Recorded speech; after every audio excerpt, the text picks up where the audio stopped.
축복합니다.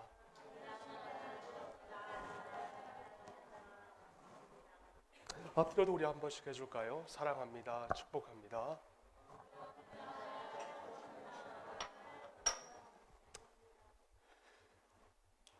매주 화요일이면은 제가 이제 모양실에 앉아서 아침마다 하는 일이 있습니다. 그게 뭐냐면은 여러분들의 기도의 제목을 제가 이제 웹을 통하여서 보는 게 화요일 오전에 주 업무라고 할 수가 있습니다. 그런데 그 기도의 제목을 이렇게 쭉 읽다 보면은 우리 공동체가 너무나도 안 된 거예요. 어떤 분은 가정의 불화로 인하여서 지쳐 있는 심령이 있는가 하면, 또 어떤 분은 남편으로 인하여서 힘들어 하시는 분이 있고, 또 어떤 분은 직장 때문에 구직 활동이 제대로 되지 않아서 힘들어하는 분이 있다라는 것을 볼 때마다 참 마음이 안 좋습니다. 여러분, 한 주간 어떻게 지내셨습니까? 우리가 이렇게 힘들고 어려워도 그래도 감사합니다 라고 고백을 할 수 있다면은 언젠가는 그 고백대로 우리의 삶이 분명히 이루어질 줄 믿습니다. 우리 그러한 의미를 담아서 좌우 옆에 바라보시면서 당신으로 인하여서 행복합니다 라고 우리 인사 한번 했으면 좋겠습니다. 시작. 당신으로 인하여서 행복합니다. 우리 앞뒤로도 우리 한번 할까요? 당신으로 인하여서 행복합니다. 시작. 감사합니다. 네, 당신으로 인하여서 행복합니다. 여러분 추우시죠? 추우시면은 집에 있는 파카 있잖아요. 그거 가지고 오세요. 우리 교회 에어컨 성능이 너무 이렇게 좋다 보니까 또 에어컨을 끄면은 끈다고 또 뭐라 그러시고, 또 키면은 킨다고 뭐라 그러시기 때문에 제가 어떻게 말씀을 드릴 수가 없어요. 때문에 좀 추위를 많이 타시는 분은 집에 가셔서 장롱 깊숙이 박혀 있는 파카를 가져오시고 입으셔도 될 것 같습니다. 살다 보면은 많은 어려움들이 우리의 삶에 다가옵니다. 그런데 제가 이렇게 목사로서 우리 지체들을 바라볼 때에 좀 저분은 고난을 당하지 않을 뿐이신데, 좀 저분은 좀 흉년을 당하지 않을 뿐이신데 이렇게 삶 가운데 흉년이 일어나는 것을 많이 발견할 수가 있습니다. 아니, 어떻게 저렇게 예수를 잘 믿는 가정에 저런 흉폭한 흉년이 찾아올 수가 있지? 아니, 저렇게 신앙생활 잘하시는 분에게 왜 저런 아픔이 찾아오는 걸까? 예수를 잘 믿는 저 사람에게 어떻게 저런 인생의 파도가 찾아와서 저분을 저렇게 힘들게 만드는 것인가? 그런 생각을 가질 때가 참 저에게 많이 있습니다. 또 그런 의구심으로 가득한 것이 바로 우리의 인생사가 아닌가 생각을 가져봅니다. 그럴 때 우리는 어떻게 하면 좋을까요? 어떻게 하면 좋겠습니까? 도저히 설명할 길이 없고, 또 우리는 우리 자신도 이해할 수가 없잖아요. 그런 이해할 수 없는 인생의 흉년이 우리의 삶에 불어닥칠 때에 우리는 때때로 가다가 원망과 불평을 할 때가 참 많이 있다라는 겁니다. 예를 들고 이거죠. 어떤 분께서 예배를 드리러 가다가 교통사고를 당했습니다. 그래서 다리가 부러졌어요. 그래 급히 구미차병원의 응급실로 이송이 되었습니다. 그리고 기부스를 하고 다리를 잘 고정해 놓았어요. 자, 이제 그 소식을 들은 믿음의 지체들이 있습니다. 그리고 그 믿음의 지체들이 다 같이 문병을 가서는 그분을 위하여서 하나님, 이 부러진 다리를 고쳐주시고 이전보다 더한 건강으로 이분에게 허락하여 주시옵소서 열심히 기도합니다. 믿음이 있고 또 교회에서 열심을 하고 계시는 분이기 때문에 얼마나 그분들이 모여서 열심히 그분을 위하여서 기도하였겠습니까? 그저 하나님이 그들의 기도를 들어주시고 부서진 다리를 회복시켜 주셨습니다. 할렐루야! 이게 우리가 흔히 듣는 간증의 일상적인 호수입니다. 자, 우리가 그렇다면은 제가 한번 생각을 가져보았어요. 뭐냐면은 하나님은 그렇다면은 병 주고 약 주는 분이신가? 처음부터 그분의 다리가 부러지지 않게 하기 위하여서 지켜주셨으면 좋았을 터인데 왜 부러지셨다가 기도하면은 왜 하나님이 고쳐주시는 건가? 라는 생각을 했습니다. 여러분, 하나님께서 우주 만물과 인생 만사를 다스리십니다. 그러니까 믿는 성도들에게 있어서 얼마든지 어려움과 고난을 면제해 주실 수가 있어요. 또 그렇게 하기 위하여서 우리의 어려움을 좀 우리 과중한 공동체 안에 속하 있는 그 지체들의 어려움을 좀 줄여줄 수 있는 것 아닌가? 사실 이런 기대도 한번 해보았습니다. 근데 제가 화요일 날 아침에 깜짝 놀랐어요. 저는 새벽 기도를 마치고 책을 보는데 그 책에 제 눈에 훅 들어오는 선구가 하나 있었습니다. 그 선구가 바로 이거예요. 우리 한번 읽어볼까요? 시편 34편 19절입니다. 시작. 의인은 고난이 많으나 여호와께서 그의 모든 고난에서 건지시는도다. 의인은 고난이 많아요. 우리는 예수를 믿음으로 인하여서 우리는 이제 다 의인이 되었습니다. 근데 그 의인이 성경에서는 고난이 많다라고 증거하고 있어요. 그렇기 때문에 우리는 이해되지 않는 사고를 만나거나 또 우리의 삶에 이해할 수 없는 아픔을 당할 때에 우리가 하나님께 하나님 이걸 좀 해결해 주시옵소서, 고쳐 주시옵소서 기도하기 전에 먼저 하나님 앞에 물어봐야 될 것이 있다라는 겁니다. 그게 뭐냐면은 하나님 이런 아픔을 통하여서 또 내 남편의 그 핍박을 통하여서 저에게 묻고자 하는 것이 무엇입니까? 우리가 이걸 질문해 볼 줄 알아야 한다라는 것입니다. 부러진 다리를 고쳐주세요 라고 우리는 얼마든지 부르짖을 수가 있어요. 그러나 그 전에 하나님 제가 예배 드리러 가다가 다리가 부러졌는데 도대체 하나님 저에게 무슨 메시지를 주시려고 하시는 것입니까? 라는 그런 질문이 우리 지체들에게 필요하다라는 겁니다. 그래서 여러분 잊지 마시기를 바랍니다. 신앙의 유익은 고난을 면제해 주는 데에 있지 않습니다. 방금 우리가 살펴본 그 시편의 말씀처럼 의인은 고난이 많으나 라고 한 거와 똑같이 고난은 있어요.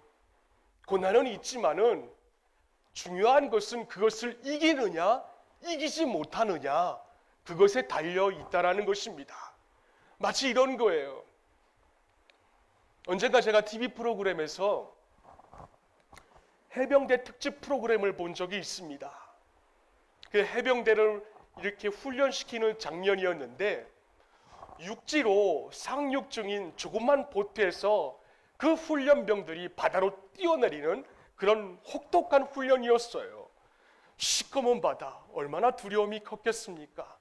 그런데 다른 훈련병들은 바다에 너나 없이 다 뛰어들어가지고 육지로 침투하는 것이 마치 처음인 양 뛰어내리자마자 다 그 크고 작은 파도에 다 휩쓸려 가는 것이었어요. 그런데 제 눈에 들어온 유독 한 명의 훈련병만 그 파도를 헤치고 육지까지 침투하여서 들어가는 거였습니다. 제가 그 짧은 TV 프로그램을 하나 보고 제가 마음속에 깨달은 것이 있어요. 그게 뭐냐면은 똑같은 파도를 만났는데 어떤 훈련병은 그 파도를 타고 적진에 침투하는가 하면은 똑같은 파도를 만났는데 다른 훈련병은 그 파도를 타지 못하여서 적진에 들어가지 못하는 거였습니다. 여러분, 오늘날 우리가 살아가고 있는 현 삶의 주소에서도 우리가 마치 그 훈련병처럼 크고 작은 파도를 당할 때가 참 많이 있습니다. 먹고 사는 문제의 파도, 배우자의 파도, 자녀의 파도, 옛 기억에서 벗어나지 못하게 하는 파도, 갖가지의 파도가 우리의 삶에 밀물듯이 들어오고 있습니다.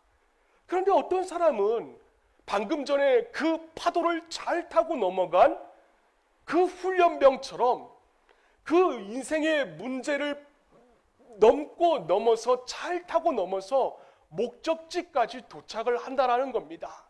그런데 또 어떤 사람은 그 파도를 타지 못하여서 결국 목적지까지 도착을 못하고 파도에 휩쓸려가는 분들이 계신다라는 것이에요.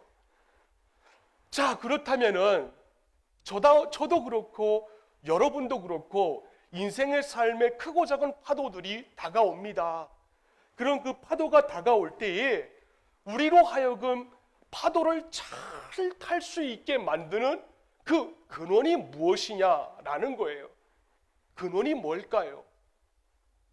그건 다른 것이 아니라 바로 우리 믿음의 근력이라는 것입니다. 믿음의 근력이에요. 여러분, 믿음은요, 고난이 닥쳐와요. 우리의 삶에 고난이 닥쳐오지만 믿음이 있는 분은 그 고난을 두려워하지 않는다라는 겁니다. 고난을 두려워하지 않고 고난을 잘 타고 넘어가요. 그리고 마침내 하나님께서 주시고자 약속하신 그 땅을 획득하는 것을 발견할 수가 있습니다.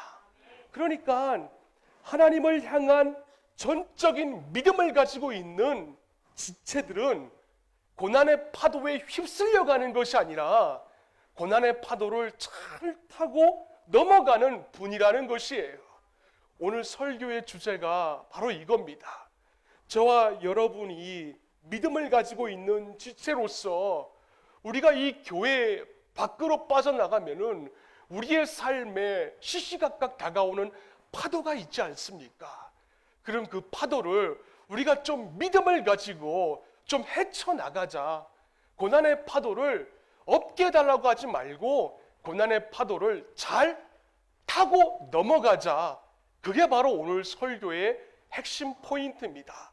자, 이것을 기억하시고 우리 고아중앙 공동체에 속한 모든 지체들은 고난의 파도가 다가올 때마다 하나님을 향한 믿음의 확신을 가지고 그것을 이겨낼 수 있는 우리 모든 지체들이 될 수 있기를 주님의 이름으로 축원을 드립니다. 자, 그러면은 우리가 고난을 이길 수 있는 힘이 뭘까요? 여러분, 저도 목사로서 고난을 당합니다. 근데 그 고난을 이길 수 있는 힘은 뭐냐면은 제가 볼 땐 딱 하나예요. 이게 뭐냐면은 하나님의 사랑에 대한 확신입니다. 하나님이 나를 바라보고 있구나. 하나님이 나를 눈동자와 같이 지키고 있구나. 이것에 대한 확신, 그 확신이 우리를 고난으로 하여금 이기게 만들어주는 동력이 된다라는 것이에요. 그 놀라운 사랑이 우리에게 힘을 줍니다. 그리고 그 놀라운 사랑의 힘으로 인하여서 우리는 집채만한 고난의 파도가 우리의 삶에 다가온다 할지라도 잘 헤쳐나갈 수가 있는 것입니다. 여러분, 회복탄력성이란 이야기를 혹시 들어본 적이 있습니까? 회복탄력성. 제가 작년에 설교 때에 이 회복탄력성이란 부분에 대하여서 여러분에게 제가 언급한 것을 저는 기억을 가지고 있습니다. 그 회복탄력성이라는 조그만 책자가 있는데 그 책자는 김주환 교수라는 분께서 쓰신 책자예요. 회복탄력성.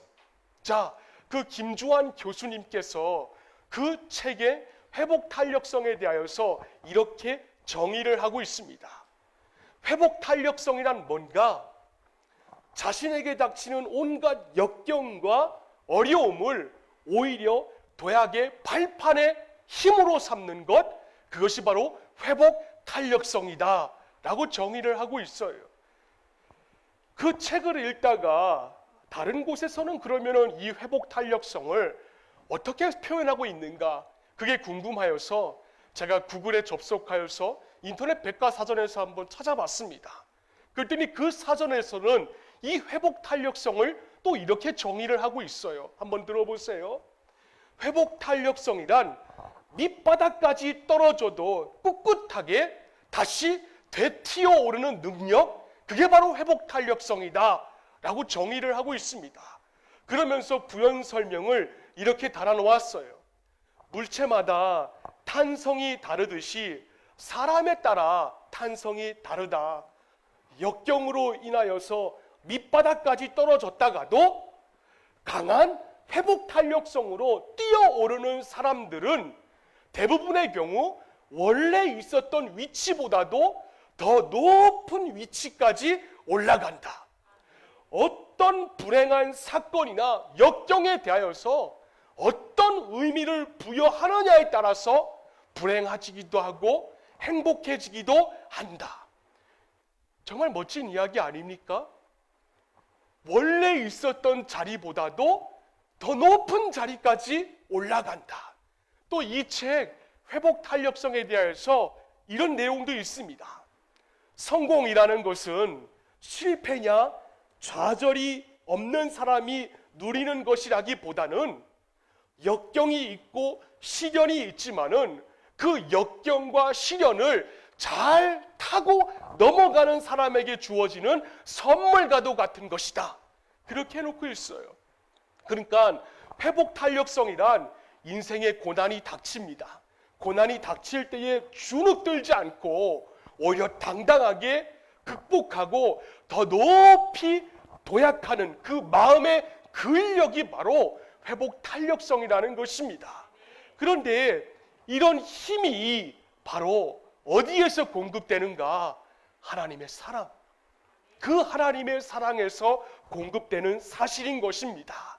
자, 그러면서 동시에 떠오른 생각이 뭐냐면은 여러분, 그러고 보니까 저와 여러분이 매일같이 놓치지 않고 있는, 우리가 들고 있는 이 성경책이야말로 회복 탄력성의 이야기로 가득한 책이 아니냐라는 것입니다. 우리가 잘 알고 있는 그 꿈쟁이 요셉을 한번 우리가 기억을 해보자고요. 그도 그랬잖아요. 형들의 질투 때문에 애굽의 노예로 팔려갔습니다. 자신의 삶 속에서는 이해할 수 없는 파도였어요. 그러나 그 절망적인 상황 가운데서도 요셉은 그 운명에 굴하지 아니하고 기어이 있던 자리보다도 더 높은 위치까지 우뚝 섰던 그 자신의 모습이었습니다. 때문에 그 요셉의 모습을 통하여서 우리가 알 수 있는 것은, 회복 탄력성, 하나님의 사랑이 밑바닥까지 간 그 요셉의 일생을 더 높은 자리까지 끌어주시는구나. 우리가 그걸 발견할 수가 있는 것입니다. 오랜 시간, 아주 오랜 길이 지난 다윗을 한번 보자고요. 여러분, 사울 왕에게 쫓겨다니면서 숨어 지내야 됐습니다. 그는 도망자였어요. 그런데 그가 역시 기나긴 인내의 파도 끝에서 한 나라의 왕으로 우뚝 설 수가 있었던 것, 그 모든 것이 다 회복 탄력성이었다라는 것입니다. 욥은 어땠습니까? 오늘날과 비교해 보면은 번창하던 사업이 한순간에 부도 직전까지 갔어요. 10명의 자녀들 다 잃어버리고 자기와 함께 인생을 나누겠다라고 했던 인생의 반려자까지도 네가 믿고 있는 하나님 저주하고 죽으라라고, 네가 믿고 있는 하나님 너에게 해준 것이 뭐가 있냐라면서 손가락질하던 그 안에까지 있었던 욥이었지만은, 세상에 그 사람은 하나님의 사랑으로 인하여서 이전보다도 더 갑절의 축복을 받아 누린 것을 우리가 성경을 통하여서 발견할 수가 있다는 것입니다. 놀랍게도 이 모든 것이 욥도 그렇고 요셉도 그렇고 다윗도 그렇고 모든 것이 다 밑바닥까지 간 인생이지만 하나님의 사랑으로 이전보다 더 높은 곳까지 올라갈 수가 있었던 것을 우리에게 보여주고 있습니다. 자, 그렇다면은 우리 지체들은 이런 질문을 던져야 할 것입니다. 아니, 그렇다면은 욥과 요셉 또 다윗, 그 사람들이 도대체 비결이 뭐야? 이걸 물어봐야 됩니다. 도대체 그 자들이 뭘 어떻게 했길래 그런 역경과 절망을 딛고 이전보다 더 높은 위치까지 올라갈 수 있느냐? 이걸 우리가 궁금해 봐야 한다는 거예요. 여기에 대한 답으로 출애굽기 15장 26절 말씀에 이렇게 표현되고 있습니다. 우리 다 한번 읽어봅시다. 시작.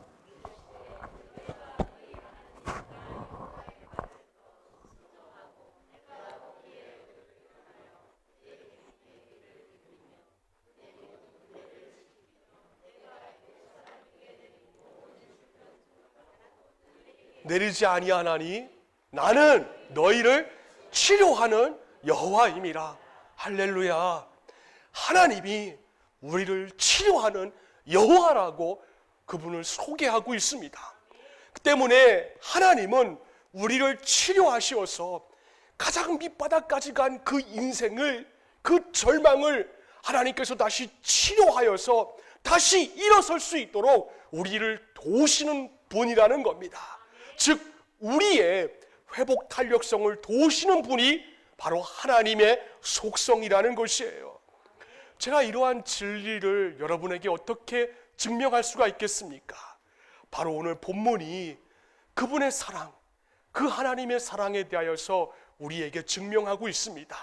자, 우리가 그걸 알기 위해서 본문 속으로 한번 들어가 봅시다. 본문 봅시다. 우리가 본문의 배경부터 좀 짧게 우리가 좀 살펴볼 필요가 있습니다. 오늘 로마서의 저자는 사도 바울입니다.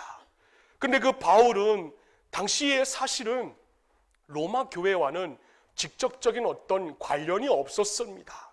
하지만 그가 동방의 선교를 다 마치고 난 뒤에 이제 서방 선교를 해야 되는데 꼭 거쳐야 될 곳이 있었습니다. 그곳이 바로 오늘 본문의 배경인 로마입니다. 로마 시티예요. 자, 그렇다면 왜? 사실 이 로마를 거쳐야 되는 데는 꼭 중요한 두 가지 목적이 있었습니다. 하나는 뭐냐면은 당시 로마는 군사적 그리고 외교적 요충지였습니다. 그래서 모든 길은 로마로 통한다라는 그 말이 있듯이 바울이 그곳에서 복음을 전한다면은 모든 길이 로마로 통하기 때문에 서방 선교는 자연스럽게 이루어질 수가 있었기 때문입니다. 또한 사도행전에 등장하는 초대 예루살렘 교회에서 모은 그 구제 헌금을 바울이 직접 전달을 해야 됩니다. 그러려면은 모든 길이 로마로 통하는 거기 때문에 로마를 거쳐갈 수밖에 없었어요. 여러분, 초기 1세기, 초대교회 1세기에는 사실 교회가 없었습니다. 당시에는 회당 중심이었어요. 그러니까 곧 회당이 교회였습니다. 자, 회당에는 예루살렘에서 복음을 받아들이고 기독교로 개종한 자들이 있었습니다. 그러니까 이방인인데 기독교로 개종한 자들이 있었고, 그리고 원래 있었던 히브리파 유대인들이 있었습니다. 그런데 이 기독교로 개종한 사람들과 원래 히브리 유대인들, 그러니까 터줏대감들이 모였다 하면은 매일같이 싸우는 거예요. 당시 회당 중심의 모임은 성인 남자 10명만 있으면은 예배가 이루어질 수가 있었습니다. 아까 어떻겠어요? 그리고 회당장이 안식일에 읽도록 정해진 그 율법이 있는데 그 율법을 읽은 후에 이렇게 말합니다. 지금도 그래요. 이스라엘 가면은 우리 중에 혹이 말씀에 근거하여 하나님의 위로나 권면을 할 자가 있으면 앞으로 나와서 말씀하시오 라고 회당장이 말합니다. 그렇게 말을 하면은 누구나 그 10명의 사람 가운데 또 그 이상의 사람들 가운데 아무나 남자들만 나와서 말을 할 수가 있는 거예요. 자, 아무나 나와서 말을 할 수가 있다. 그러니까 어떻게 했어요? 너나 나나 아무나 나와서 말을 하려고 합니다. 그러니까 자기가 법이에요. 자기가 법입니다. 할례를 받아야 된다. 아니다, 안 받아도 된다. 제사 음식을 먹어도 된다. 아니다, 제사 음식을 먹으면 안 된다. 부정하다. 이렇게 맨날 한 공동체 안에서 맨날 싸우는 겁니다. 말이 너무 많아요. 여러분, 우리도 그렇죠? 우리도 이 회당처럼 자기가 법이 되신 분들이 너무 많이 있어요. 여러분, 하나님은 질서의 하나님이세요. 제가 다시 당부드리지만은 세상에서 원장이고 사장이었다 하더라도 교회에 들어오면은 그분은 원장이 아니고 사장이 아닙니다. 엄연히 교회에는 교회의 질서가 있는 거예요. 당회에는 당회 서기 장로가 있고 그리고 행정을 맡은 분이 계십니다. 그럼 행정을 맡으신 분이 여러분에게 뭐라고 말씀을 드리냐면은 그럼 그 부분에 대하여서 제가 말한 거라 생각을 하시고 그 말에 순종해 주셨으면 좋겠습니다. 꼭 담임 목사가 여러분들에게 다이렉트로 전달해야지만이 듣는다. 그거는 교회의 질서가 아니라 세상의 질서입니다. 때문에 여러분, 그 부분을 우리가 잘 인식하고 오늘 이 회당 중심의 이 자들처럼 서로 자기의 편견과 선입견으로 남을 판단하지 마시기를 바랍니다.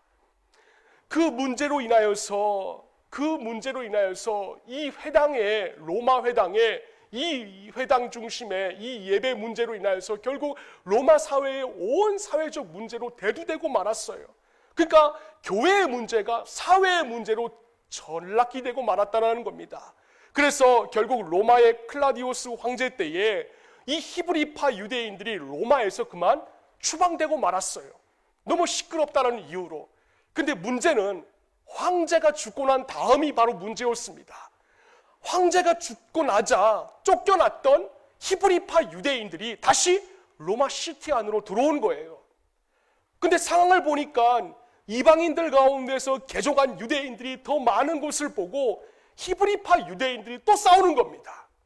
율법을 지켜야 된다. 할례를 받아야 된다. 안식일 날은 거룩히 지켜야 된다. 일하지 말아야 된다. 자신의 잣대로 남을 판단하고 이 문제로 인하여서 로마가 또 시끄러워지는 겁니다. 그래서 바울이 뭐라고 그랬는가? 한번 읽어볼까요? 시작. 그러나 이 모든 일에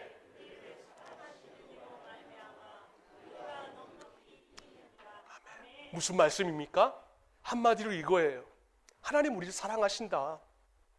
하나님 우리를 사랑하시기 때문에 우리도 그 사랑 안에서 좀 하나 되자. 이겁니다. 뻑하면 좀 싸우고 뻑하면 말이 많고 여러분 한 주에 한 번만 시험 드세요. 두 번 시험 들지 마세요. 딱 한 번만 시험 들고 저를 좀 한 번만 힘들게 하세요. 두 번은 제가 힘들어요. 그러니까 뻑하면은 시험 들고 뻑하면은 말이 많은 그 로마 공동체에 좀 우리도 좀 사랑하자 권면하는 겁니다. 자, 그렇다면은 바울이 그 문제 많은 로마 교회 공동체에 전하고자 하는 우리를 사랑하시는 그분의 사랑이 대체 어떤 사랑인가? 우리가 이걸 좀 알아야 돼요. 제가 볼 때는 그 사랑의 특징은 엔들리스 러브입니다. 그러니까 끝이 없는 그분의 사랑이에요. 이를 구체적으로 살펴보면은 삼위일체 하나님의 삼중적인 사랑이 있어요. 여러분, 삼위일체 성부와 성자와 성령입니다. 성부의 사랑이 있고 성자 예수 그리스도의 사랑이 있고 성령의 사랑이 있습니다. 로마서 8장 32절의 말씀이 바로 성부 하나님에 대한 사랑을 우리에게 입증해주고 있습니다. 우리 다 함께 읽어볼까요? 시작. 자기 아들을 아끼지 아니하시고 우리 모든 사람을 위하여 내주신 이가 어찌 그 아들과 함께 모든 것을 우리에게 주시지 않겠느냐. 아까워하지 않는다라는 거예요. 여러분들을 위하여서 하나님이 모든 것을 여러분들을 위하여서 아끼지 않는 그 사랑을 말씀해주고 있는 것입니다. 그렇습니다. 사랑은 아까워하지 않는 거예요. 사랑의 크기는 얼마나 아낌없이 주느냐로 측정할 수가 있습니다. 그래서 로마서 5장 8절 말씀에 보니까 이렇게 증거하고 있어요. 다 함께 읽읍시다. 시작. 우리가 아직 죄인 되었을 때에 그리스도께서 우리를 위하여 죽으심으로 하나님께서 우리에 대한 자기의 사랑을 확증하셨다. 이게 바로 사랑인 것입니다. 그렇다면 또 성자 예수님의 사랑은 얼마나 놀라운지요? 여러분, 신약의 대표적인 인물 가운데 키가 작고 뽕나무 위에 올라간 세리장 삭개오, 여러분 다 아실 겁니다. 우리 한번 볼까요? 누가복음 19장 2절 말씀에 다 함께 읽읍시다. 시작. 삭개오라 이름하는 자가 있으니 세리장이요 또한 부자라. 여러분, 저 삭개오를 통하여서 우리는 성자 예수 그리스도의 사랑을 발견할 수가 있습니다. 성경은 삭개오의 인생을 가리켜서 다른 말 하지 않았어요. 딱 두 단어였습니다. 하나는 뭐냐면은 세리장, 하나는 부자다라는 겁니다. 그런데 이 두 단어가 그의 삶을 정말 정확하고 탁월하게 조명하고 있는 거예요. 하나는 그가 사회에서 성공자였다는 것을 보여주고 있습니다. 이거는 외적으로 보이는 그의 모습이에요. 그는 겉으로 보기에는 꽤나 성공한 사람 같이 보입니다. 세상 말로 성공의 조건이라는 그 재물과 그리고 권세를 다 갖추고 있는 사람 같아 보였어요. 그 당시 이스라엘이 로마의 식민지로 있을 때에 로마 제국은 세금 공무원을 앞세웠습니다. 그래 앞세워가지고 식민지 백성들의 그 가가호호를 방문하여서 세금을 착복하였어요. 일제강점기 때 일본이 우리나라에 했던 것과 똑같이 하였습니다. 그런데 그때 로마 제국 편에 서가지고 부당한 방법으로 자신과 같은 피가 흐르고 있는 그 동족에게 혈세를 착취하고 착복했던 자들이 바로 누구였냐면은 이 삭개오였습니다. 그런데 한술 더 떠서 로마 정부에 바치는 것보다도 더 많은 세금을 거두어서 자기 배를 채우기 위해서 바빴던 자가 바로 이 삭개오였습니다. 근데 삭개오는 그런 세리들 가운데서도 세리의 으뜸인 세리장이었어요. 당시 삭개오가 있었던 여리고는요, 상업의 중심지였습니다. 무역의 중심지였어요. 그런 곳에서 세금을 착취했으니 그가 얼마나 많은 부를 축적을 하였겠습니까? 상상 한번 해봅시다. 그런 부와 지위를 가지고 있으니까 주변 사람들이 그에게 굽실거려요. 결혼식만 한번 하더라도 온 지방의 모든 사람들이 그의 결혼식에 참여하려고 굽신굽신 됩니다.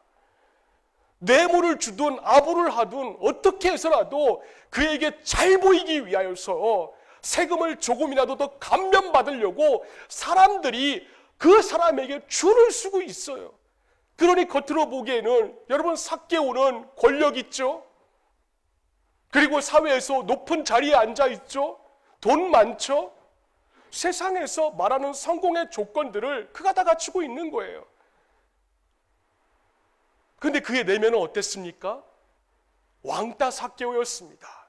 사람들이 자기에게 굽실거리는 것, 그것이 진심에서 우러나는 것이 아니라는 사실은 그는 누구보다 잘 알고 있었어요. 돈 때문에 자기를 쫓아오는 것을 그가 알고 있었습니다. 겉으로 보이는 공손한 태도와 달리 실제로는 자기를 싫어하고 저기 저 술집의 여자와 똑같이 자기를 생각한다는 것을 이 삭개오는 알고 있었어요. 누가복음 19장 7절 말씀 한번 볼까요? 우리 한번 읽어봅시다. 시작.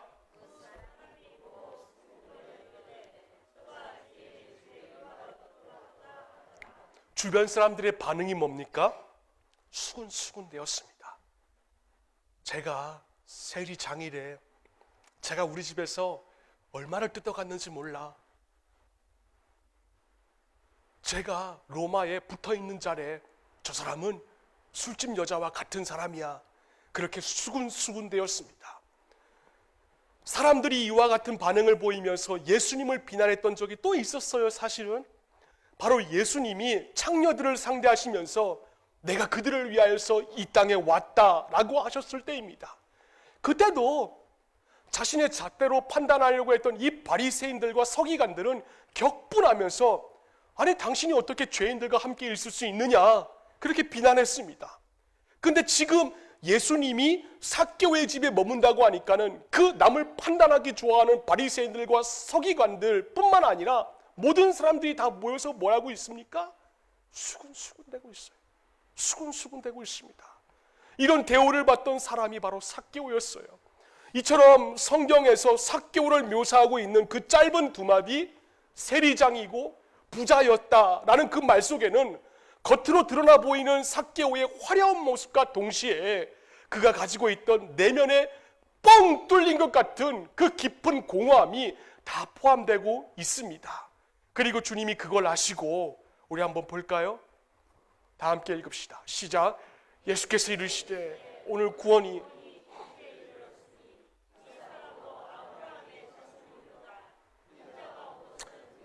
찾아 구원하려 함이니라. 그러니까 뭐예요? 너희들만 아브라함의 자손이라 생각하는데 니들만 아브라함의 자손이 아니라 이자도 아브라함의 자손이라는 겁니다. 그러므로 예수 그리스도의 사랑은 찾아가는 사랑이에요. 여러분들을 찾는 사랑입니다. 그 사랑은 사회에서 저가 아무리 부자이고 아무리 넓은 집에 살고 있다 할지라도 그 가슴이 뻥 뚫려가지고 공허함과 허무함으로 채워지지 않는 자들을 찾아가시는 바로 예수님의 사랑이라는 것이에요. 더군다나 주님은 로마서 8장 34절 말씀해 보시면은, 우리 한번 읽어볼까요? 시작. 누가 정죄하리요?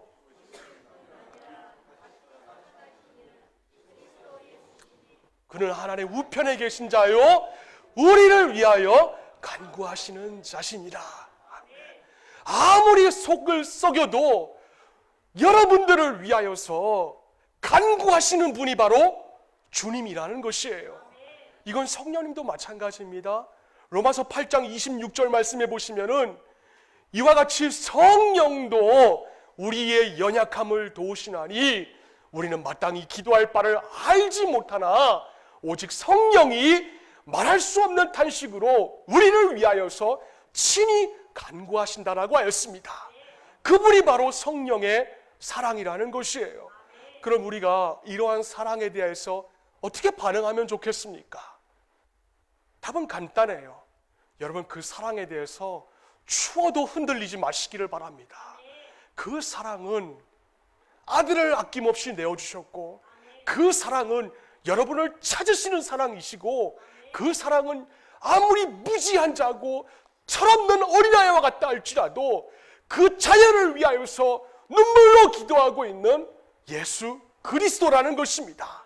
그 사랑에 대해서 우리가 확신을 가지면 되는 거예요. 왜? 아무리 하나님의 사랑이 끝이 없는 놀라운 사랑이라도 여러분 각자가 그 사랑에 대해서 믿음이 없다면은 우리가 고난을 이겨내지 못하기 때문에 그렇습니다. 하나님에 대한 그 사랑의 확신만이 우리에게 다가오는 그 인생의 파도를 헤쳐나갈 수 있는 동기부여가 되기 때문에 그래요. 여러분, 흔히 고난이 닥치면은 어떻습니까? 하나님에 대한 그 소외감을 느끼기가 쉽습니다. 방금 전에 말씀드린 그 삭개오처럼 사회에서 나만 왕따 당하는 것 같아요. 나만 어려움 당하는 것 같아요. 저 사람은 그렇게 희희낙낙거리고 웃고 있는데 나만 인생의 파도를 당하는 것 같아서 어디 가도 하소연할 수도 없고 나만 전전긍긍한 그 외로움에 휩싸입니다. 그래서 어떻습니까? 당신 살아계신 거 맞습니까? 당신 자녀인데 이렇게 내둘 것입니까? 도대체 언제까지 이 긴 어둠의 터널 가운데 날 내버려 두실 것입니까? 등등 별의별 희한한 생각들이 우리의 마음을 혼란하게 합니다. 그러나 우리는 그런 생각들이 바로 하나님과 여러분들을 갈라놓으려는 마귀의 교란 작전이라는 것을 우리가 놓치지 말아야 한다는 겁니다.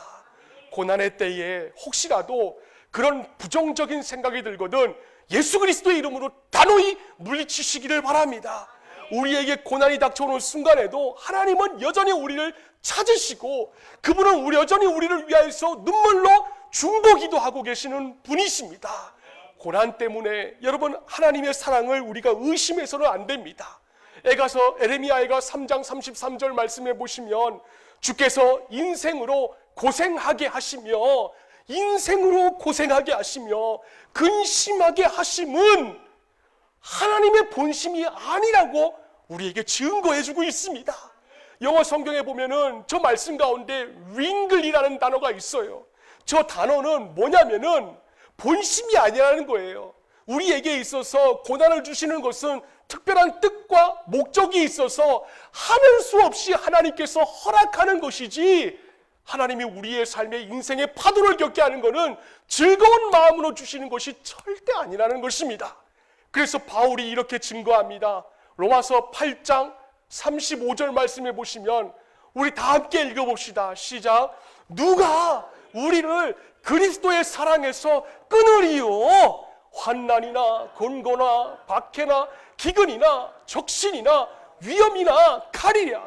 또 37절 말씀에 그러나 이 모든 일에 우리를 사랑하시는 이로 말미암아 우리가 넉넉히 이기느니라. 아멘. 우리는 넉넉히 이길 수가 있습니다. 때문에 하나님의 사랑에 대한 확신만 가지면 되는 것이에요. 여러분, 요셉을 다시 한번 말씀드릴게요. 그가 요셉의 총리가 되고 흉년의 때에 그의 형제들이 양식을 사러 왔습니다. 극적으로 상봉하게 되었어요.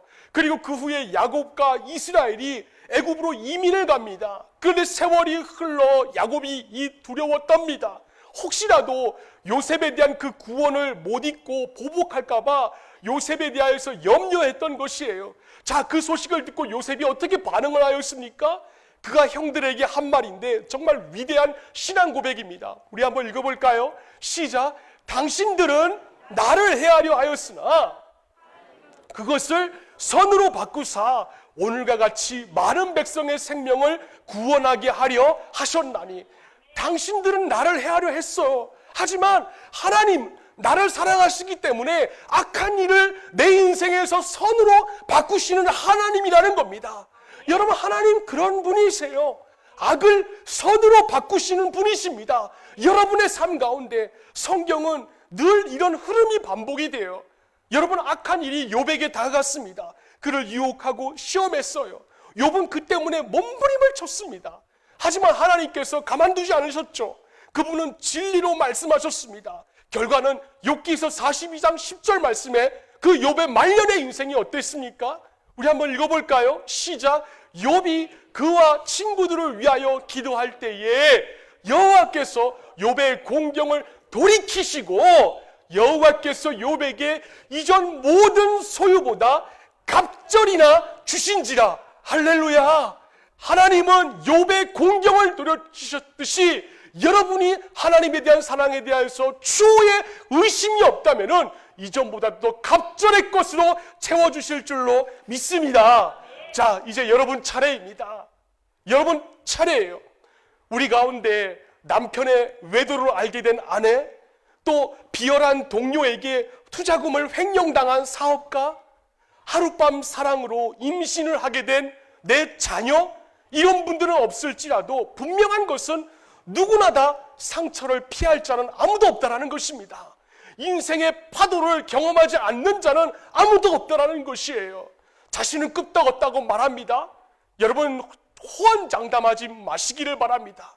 그것만큼 어리석은 생각은 없어요. 또 악이 이긴다고 여기는 어리석은 생각 또한도 하지 마시기를 바랍니다. 하나님은 악을 선으로 바꾸시는 분이십니다. 그래서 바울은 이 시대의 로마 교인들인 우리 고아중간 공동체 지체들에게 이와 같이 권면합니다. 로마서 8장 28절 말씀에 우리 다 함께 읽읍시다. 시작. 우리가 알거니와 하나님을 사랑하는 자 곧 그의 뜻대로 부르심을 입은 자들에게는 모든 것이 합력하여 선을 이루느니라. 아멘.